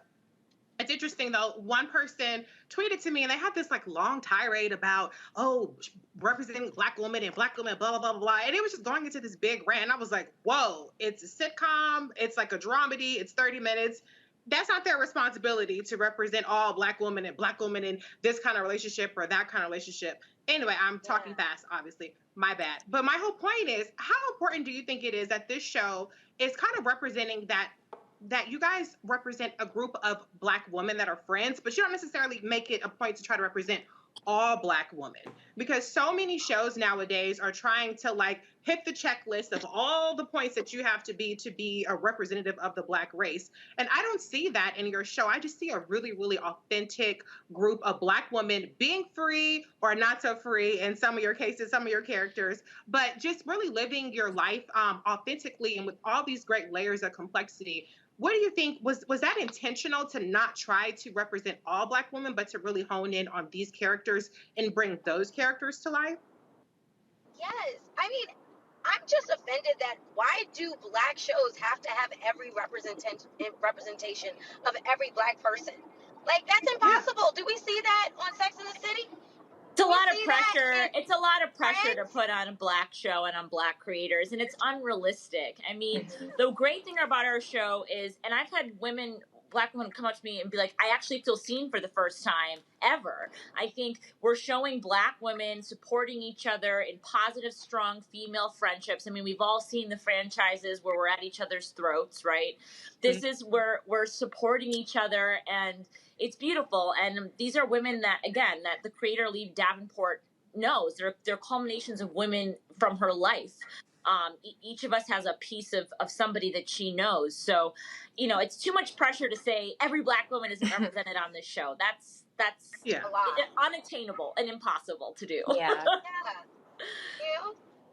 Yeah, I feel like we're... I mean, one of the things that we've been really, we've been saying a lot throughout the process of talking about the show and doing press is really just stressing the fact that Black women are not a monolith. We have a wide range of experiences and viewpoints and skin tones and perspectives. And, we are showcasing 4 of those within the context of this universe. And all of those are valid experiences. And as Corbin just, stated, there are so many Black women and even women of other ethnicities that love the show because they feel very represented by the characters that we all embody. And there's a little bit of feedback that I've read regarding episode 106 which was about all of the women being in therapy. And I read a lot of comments from people that were kind of frustrated that we were all going to see a white therapist. And, I find that so silly because we're always placing these limitations on ourselves of what kinds of experiences we can have, the types of people that can be there to help us. I mean, we talk a lot about allyship within, the context of race relations. So, why can't we go to a therapist who doesn't look like us? I know for me personally, I had a really hard time finding a Black therapist. I searched for over a year looking for a Black therapist. And in all that time, I wasn't getting the help that I needed. And so, we have to really think about the limitations that we're putting on ourselves and just release ourselves from the bondage of those limitations so that we can actually thrive. And I really do think that that's what we're showing with these 4 women on the show. So hats off to Lee and Yvette for giving us this platform. All right then, well, folks, it premieres this Sunday on. No, you all wrong, Roland. You all wrong. Okay, well, episode is on I'm sorry. Sunday. Excuse me. Calm down. We on the 8th episode. Calm down. First of all, woosah, damn it, woosah. The season finale is this Sunday. got it mixed up. Because also while you running your mouth, I sent an email to the Stars marketing people in March about making sure they advertise on the show. So I was reading that email while I was talking. And if you think I'm tripping, her name is Barbara Jeffrey. That's the email. So don't be putting people on blast like that, Roland. See. I mean, tell your fiance this is what I'm talking about. Right here. Run your mouth, Risha. Run your mouth, girl. This is what I'm talking about right here. Run the world. No, y'all might run the world. She was bougie. He said all that stuff to that lady who was speaking about the crown egg. Shout out to her and all the work that she's doing. Hey, y'all might run the world on Stars, but damn it, I run this world. All right. Well, thank you for having us, Roland Martin. Yes. We just brought a lot of beauty and light to your platform, so you're welcome. Oh, Lord. See, here y'all go. Amber, Andrea, Corbin, y'all are most welcome to come back. Brisha, you know, I got you on probation. Whatever. I appreciate it. You know I love you. I love you too. Give Jackie my love. Yeah, I guess. All right. I guess I do that. I appreciate it. Y'all take care, folks. Y'all watch Run the World again on Stars. Thanks a lot. Bye. All right, take care. All right, Reese, you happy? I'm very happy. I love that show. Sorry, Greg and Faraji, I couldn't bring y'all in there because Reese was fanning out way too much. So, you know. I lost my composure. Yeah, Faraji. Normally, I'm more cool than that. But I had to stand out a little bit because I love that show. Yeah, I went to Reese at 7:54. They ain't finished till 8. I'm like, Lee, how long this damn set question gonna be? That means I asked a good question, Roland. I asked a relevant, pertinent question about the show. I just fanned out a little bit, that's all. No question. That was beautiful. That was a great question. Yeah, it was all right. All right, y'all. That is it for us. Look, I got some other stuff I would do, but I got to jump on this. The Memorial Foundation, which of course built the MLK Memorial, they have created their program of scholars, and I'm helping them out. I'm about to moderate a conversation with Black Lives Matter co-founder Alicia Garzon, so we're about to do that. So we got to jump. Y'all, fantastic show today. Thanks to everybody who were guests on the show. Thank you to Faraji, Reese, as well as Greg for being on the panel. Y'all, if y'all want to support what we do, look, wasn't nobody else out there live streaming the mural unveiling today. That's why your support on this show absolutely matters. Your dollars absolutely matter. It allows for us to be able to broadcast and do these things all across the city and the country. Y'all can join our Bring the Funk fan club by going to Cash App, $RM Unfiltered, PayPal.me/R Martin Unfiltered, Venmo.com/RM Unfiltered. Zelle is Roland@RolandSMartin.com, Roland@RolandMartinUnfiltered.com. And of course, normally Erica Savage Wilson is with us on Thursday. And so, Erica, yes, we're giving you a shout out. Folks still hit me on Twitter saying they miss having you on Thursdays. And so we just want to give you a shout out, show our love to you as well. All right, Reese, Greg, as well as Faraji, thanks a bunch. Y'all take care, folks. I will see y'all tomorrow right here on Roland Martin Unfiltered as we are slowly but surely, you can go to the shot right there, Henry. We're putting our new office space together. Y'all are only watching literally just what is 20% of what you're going to see. We're doing it. I'm taking my time to unveil it. And so I don't want to show y'all the whole spot until we got it all on lock. But I'm telling y'all right now, it's going to blow y'all away. And y'all see, now go back to that shot. And I know my man Leroy Campbell is loving how his artwork, what you're seeing right there, if y'all are new to Roland Martin Unfiltered, that is actually an art piece from the artist Leroy Campbell. If you go to his website, it's Black Folks Standing in Line to Vote. If you actually pan down, you'll see the name of it. We have the name of it pan down. I think it's on the piece there. What we actually call it. So ain't nobody else black enough. Not even ain't nobody. Oprah Network, Black News Channel, BET, TV One. Ain't nobody black enough, Greg, to put the artwork of a black artist actually on their set. Nobody. You broadcasted from Southeast DC. You covered Haiti. You went from Africa all the way back here. And if y'all look at that close to that art, there's a button there that says Lenora Fulani for president. How many of y'all know that's president? That's who I voted for, Faraj. That's who I voted for in '88. Quietly. Wow. So hey, look, Dr. Carr, I remember her campaign. I was a young man then. I remember her campaign because she was breaking new ground with that. No, yeah, Dr. Fulani. Yeah. So the black boy. So if y'all want to understand what a real black show feels like, looks like, sounds like, that's it. Roland Martin Unfiltered. Folks, I will see y'all. I'm telling you, it's a fantastic art piece by Leroy Campbell. That's how we do it. And so we appreciate it, folks. I'm going to see y'all tomorrow.